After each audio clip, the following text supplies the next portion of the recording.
Our next speaker is Andre. Andre asked this great question. So it's appropriate that we hand over to Andre here. By way of introduction, Andre is working at the Vector Institute. I actually had a chance to chat to him earlier this week and learn all about his interesting path in the previously he's worked at, for example, Llama Index, if I remember correctly. He's hmm also done a PhD in sort of statistical areas. And he's passionate about, I think, bringing federated methods to the fore.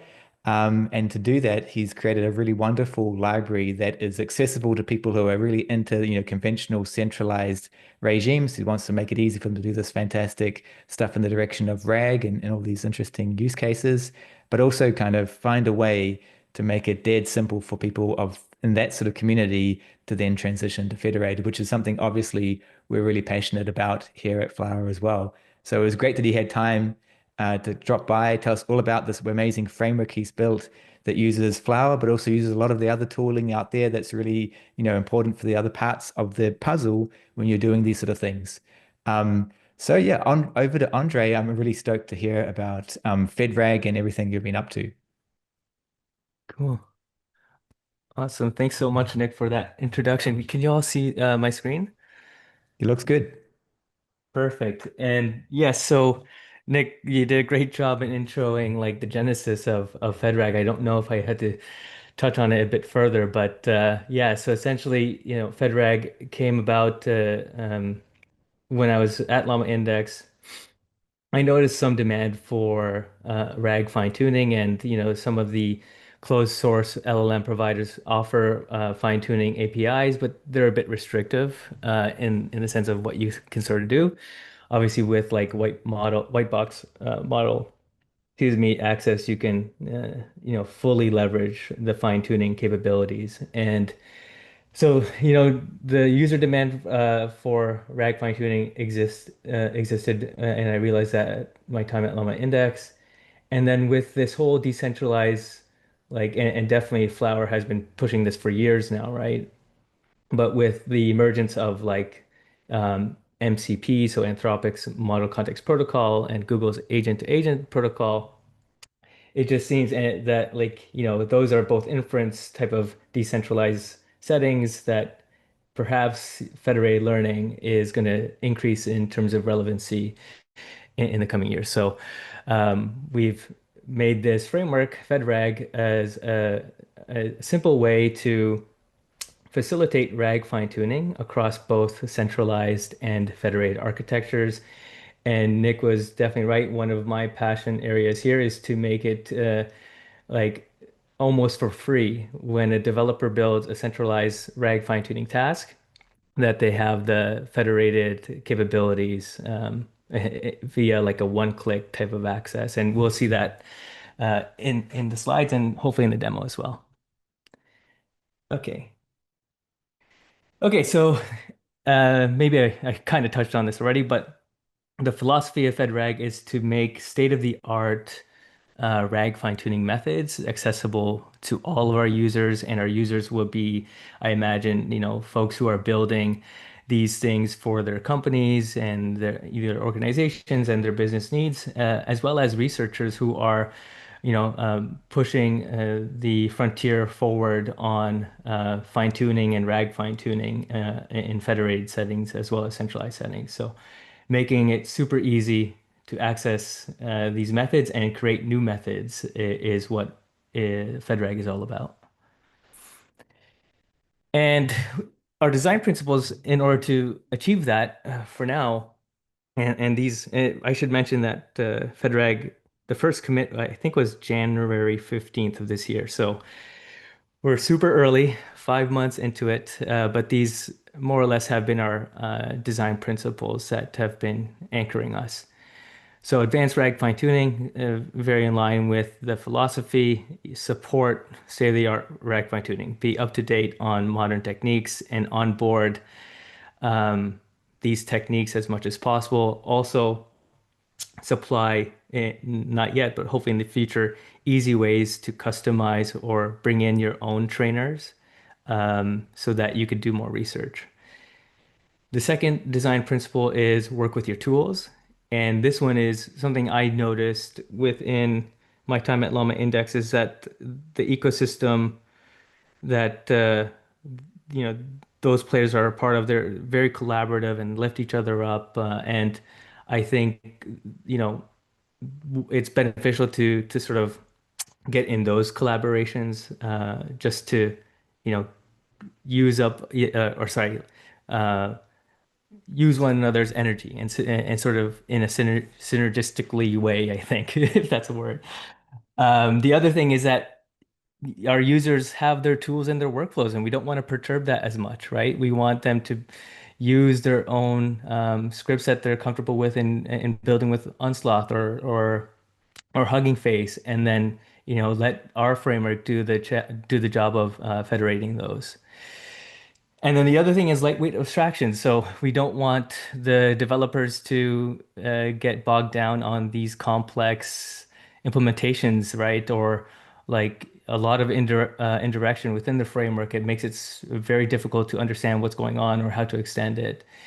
And so we're really trying to build FedRAG in a way that is, lowering the learning curve. So again, allows the developers and the researchers to really focus in on the innovative challenges to move this field forward. And hopefully that comes through as you sort of see the demo as well as the quick starts that I will go through. Okay, and these are just some visuals I just sort of created and I've been sharing on my social as we sort of build these things up. But FedRAG, when it was introduced, we said there were a few integrations. There was Hugging Face. By the way, it's PyTorch native. We have this Llama Index bridge to it. You can use Qdrant as your knowledge store. For folks who are not yet familiar with RAG, I should probably take a step back and say RAG is a system comprised of essentially three parts. You've got your retriever model, you've got a generator model, and a knowledge store. And what happens is a user query comes in, it gets encoded by the retriever.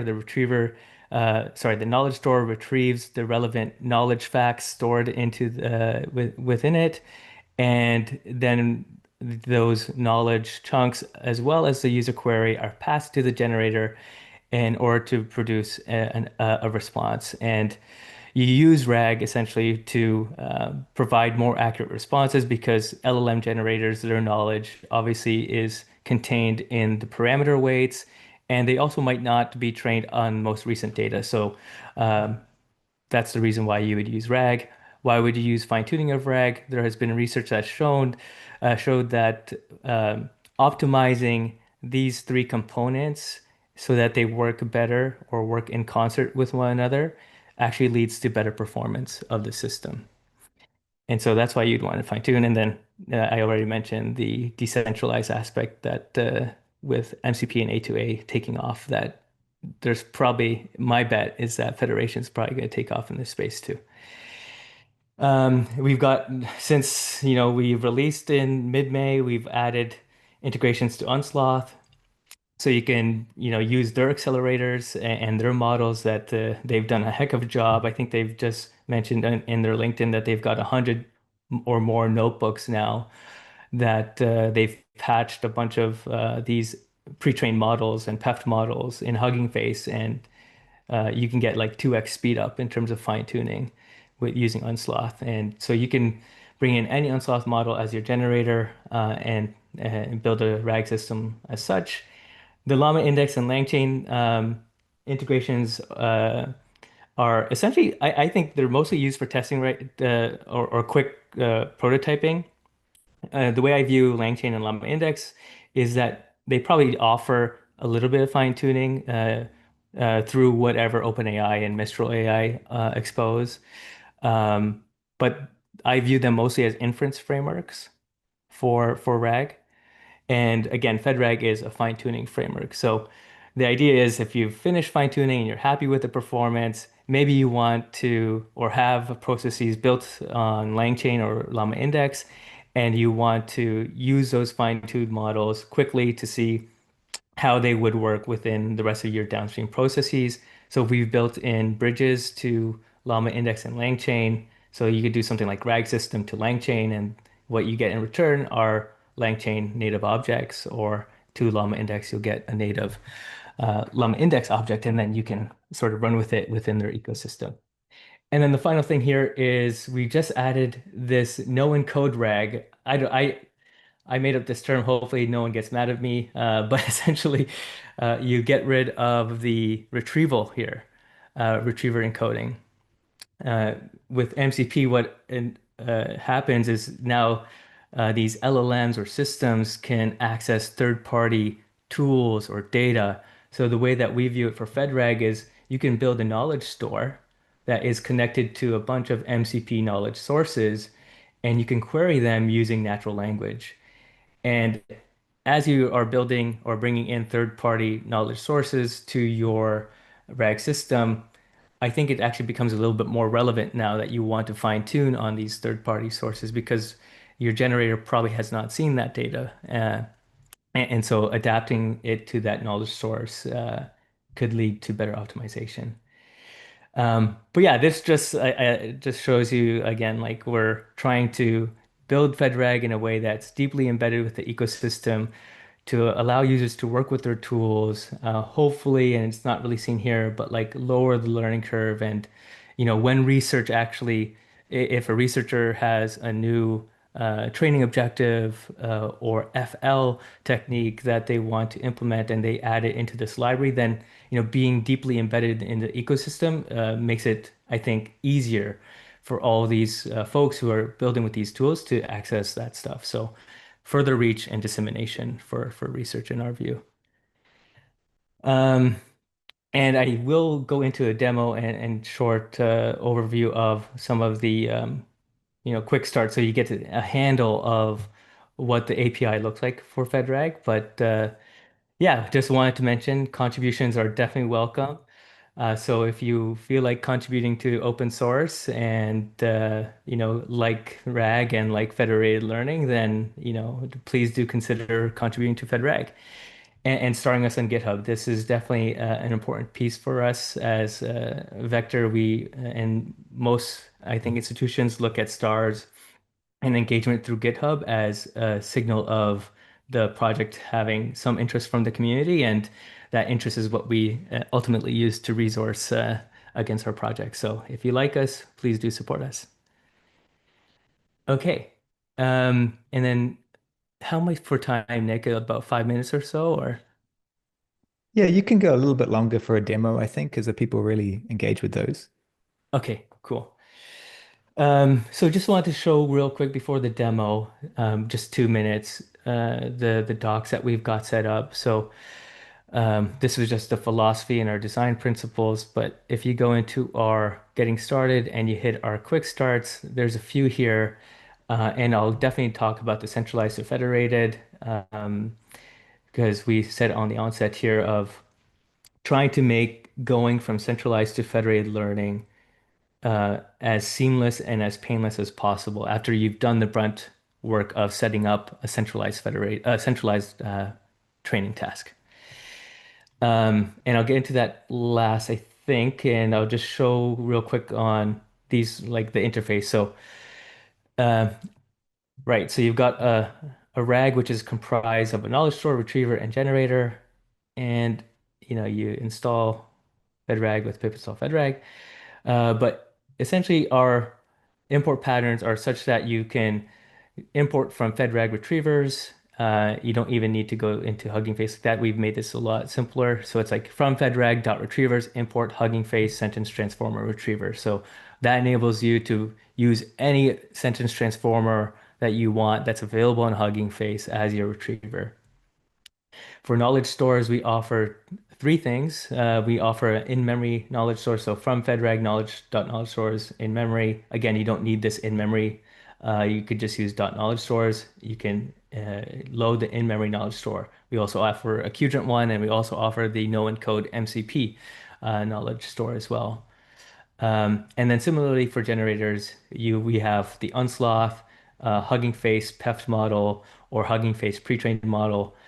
So that again means you can use any models available on Hugging Face as well as Unsloth. as part of your RAG system. So once you define your retriever, generator, and knowledge store, you just assemble it as such. Pretty intuitive, I think. You've got a RAG config here, and then you just query it with a dot query on the RAG system. Um, and then real quick, I want to show fine-tuning a RAG system. So you've built your RAG system, you want to fine-tune. This is now centralized, right? Um, the way to do that is you need a training data set. So for RAG fine-tuning, the training data set is essentially a series of examples containing query response pairs, right? So here's a query, here's a ground truth. That's essentially it. And there are two types of trainers that we support. This is coming from the Radit paper that showed fine-tuning RAG does have benefits, and they introduced two methods. This is a generator training, so this fine-tunes the generator model. This fine-tunes the generator model by uh, uh, doing instruction fine-tuning with retrieved chunks from the knowledge store. So you're just fine-tuning your generator to the knowledge facts. That's essentially what that's doing. And then you've got an LSR trainer, which is a retriever trainer. I won't go into the details. If you want to get into it, the tutorials are here for like the math, not too heavy, of LSR and RALT if you wanted to get into that. But I did want to show real quick what it looks like. So you build this sort of trainer manager. You say, oh, I want to train the retriever. You pass in these two trainers, sorry. And then you just hit dot train, and it will, under the hood, actually invoke the unsloth or hugging face trainer objects for you. And so that's centralized. And then I mentioned before, like we want to make this like that's the brunt work. Centralized is done, right? What if you want to turn this to federated? Um, so what we try to do is take all of those complexities and put that under the hood, at least for the vanilla version of federated learning, so Fed average. And here you get, if you take your manager, you just do dot get federated task, you get your FL task. And from this abstraction, you can get your Flower server and your Flower client, and then you can use Flower dot start client dot start server, which I know is on the path to deprecation. I think we talked about it, Nick, in favor of the CLI approach, and I definitely want to get more into the CLI approach, but for now, it's using that Dart start client and start server. And then just really quick, what that federated get federated task is actually using, and I will admit, 5 months in, I've been trying to build up the centralized aspects to a certain level. So this federated learning stuff right now is a little bit on the happy path. So it's not super hardened yet, and we're going to be working to make that a lot more robust. But what we've done here essentially is we've introduced this concept of just decorating your training loop and your evaluation function. So if imagine you're a user, or sorry, you're a model builder, and you've built a training loop, a model, and evaluation function for doing a centralized task. What we're saying is with a few lines of code, namely decorating those functions, and you'll see that here. Um, Oh, you won't see that here. You'll see that here though, I think. Um, if I go to trainers, there you go. So this is a train loop. This is our decorator. And if you decorate that train loop and if you decorate your evaluation function, then you can build an FL task. Essentially, that's the idea. So much of the work is I've built a centralized training model pipeline. I want to turn this into federated learning, and I don't want to like build abstractions. I don't want to build the Flower client myself. Can this framework take care of that for me? And by doing this decoration and then building an FL task, essentially we are building the FL client, the Flower client under the hood. Really, I know that was super quick. I would definitely, if you are interested, encourage you to read the docs and check out the notebooks that we've prepared. Um, I don't know how yet to prepare a federated learning notebook, and I know Chongshen mentioned how difficult it is, but I'm going to try, and hopefully in a couple of weeks I'll have one up there. But the notebooks are there. And then just last 2 minutes or so, what I'm going to show you is a quick demo of. Uh, of federated learning. So here in this demo, what I'll I, do is, I was wondering, sorry. could you make the screen a little bigger? It's a little Yeah, small, is that perhaps. okay? Is that better? Yeah, that's better, I think. Okay, thank you. Okay, so what we're going to do is we've got a RAG system that is connected to a knowledge store. This knowledge store I have already up and running. And it is a QGent Docker image that's populated with a very small amount of knowledge facts from a Wikipedia dump in December 2021, I think. And what I'll do is I'll just run the server here. And what we're going to fine tune is the generator using the RALT method. And just a couple notes, it's using Llama 27B because that was the model that Radit used. And we've loaded it up in 4-bit and we are applying LoRa fine tuning. So essentially we're doing federated Q LoRa fine tuning using the RALT method here. Um, and here is my client. So this is expecting two clients. It's fed average. I've got a multi GPU set up at home. It's just very modest P100s, very old P100s. And I'm going to set this client to only use device zero. And we could see here, if you kind of zoom out a bit, can I zoom out? There. Uh, What I was trying to show in this right corner, quite quadrant, is if I just zoom out a little bit, you could see the memory usage of the first GPU. Uh, I guess it's actually 1 second if I do this. Huh. Oh, oops. There you go. Now you can see the second GPU coming up, right? So they've loaded up on their own separate GPUs, these two RAG system builds, and now they're going to go through, and sorry, I can zoom in now, the federated task. But again, like essentially what the user has essentially done here is they've built the RAG system. They're able to perform this RAG fine tuning in a centralized task. They did a get federated task. I pulled out the so if I get an FL task here, here's the FL task, right? Get from the train manager, and then I can get the server, FL task server. I can fill in a strategy here. This is just using the default strategy. And then I've got a Flower server. Similarly, with my FL task, again, get federated task from that centralized train manager, supply in my params, I've got a Flower client, right? And then I just use the start server, start client. Um, Hopefully that feels like it's a little bit easier to go from centralized uh, to federated. And as I was speaking, the demo finished successfully. That was just one round on 3 training examples. But again, that's essentially the path that we're trying to take. Super easy transformation from centralized to federated. And I know I probably went over time, so I apologize for taking a lot of time. No problem. Thank you for both having, quite a good articulation about, what's behind your thinking in this framework and also putting in a demo at the end and showing docs in the middle. It was really cool. We are a little bit short of time, but if somebody out there wants to ask a quick question, raise your hand on the Zoom or I'll quickly check on our Slack or the YouTube. Um, I do see there is a question, but I wonder.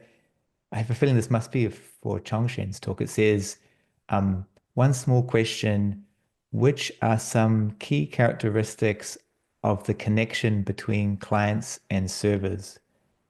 Or maybe it applies to this talk. Um, Sorry, what was the question again? yeah, Did the question comes from Federico. He writes, one small question, which are some key characteristics of the connection between clients and servers. Um, I I guess wonder if, yeah, yeah, what I do you guess think? as it applies to, I mean, as it applies to your library, I suppose the connections they're just going through the regular flower connections. I suppose so that'd be gRPC and that sort of thing. So I guess that's the answer to the question, I think. What are the key characteristics of the connection between clients and servers? Um, yeah, gRPC based. Mhm. Um, yeah, and I guess the default would be a central aggregation server and some clients out there. Yeah, I think that answers that. Yeah, I think so Um, too. I guess one quick question is what is what do you feel is the next big thing that will unlock something for this library? So I think you even mentioned a few things that are coming up next, and you mentioned also this, I guess this bigger mission of keeping it simple. But I was curious about what would be, yeah, what's something you're really excited about that sort of within arm's reach that'll be a big unlock, but maybe you haven't mentioned it yet. Yeah, that's a good question. I don't know if this is within arm's reach, but it's definitely something that is very important, right? Like, I think we've built up the framework now to a point where you can use a bunch of tools, and there's enough here to facilitate RAG fine-tuning and advanced methods, in fact. And it's now a matter of just dogfooding it and showing the benefits of fine-tuning your RAG systems. Centralized as well as in federated settings. And I think that would be the biggest unlock right now, in my view. And then I think my hope is that as you show the benefit of RAG fine-tuning for both practitioners and researchers, that then you get higher user adoption. And then from that, it sort of informs the next things that we should be focusing our efforts on, if that makes sense. But the other thing I wanted to say was, I think in your Flower AI research page, there was something about efficient message passing, I think, of LLMs that, Yeah. or was Mhm. it depth or something like that? Yes, I think that is something that needs to be looked at a bit more because obviously in my demo, we were doing QLoRa. I think you want to get as much as possible closer to full fidelity to get increased performance in your fine tuning. And so I think efficient message passing or creative message passing to facilitate full fidelity fine tuning would be great. But it looks like you guys have done that stuff too, so that's something that I just need to catch up on. Oh no, to be honest, I think there's still tons to be done. I think we've offered, and in the depth work you mentioned, we offered some alternative ways of using embeddings that are fairly particular and interesting. But there's ideas that only really surface when you look at a federated system, I think, and then you can kind of see how they get used in other ones. But I agree because I think also all the PEFT work that's been done is really great. It's a big enabler, but it was also coming at things from a very centralized mindset. So I think there's tons of interesting other ideas that can benefit actually centralized once you start thinking in these terms, how you can balance different types of comms and compute overheads. Yeah, perfect. Cool. Well, I think we should move on. Thank you so much. That was really interesting, and I can't wait to see what happens with FedRAG next. It's really a great piece of the ecosystem, I think. Thank you so much, Nick. Thank you. Cool, cool.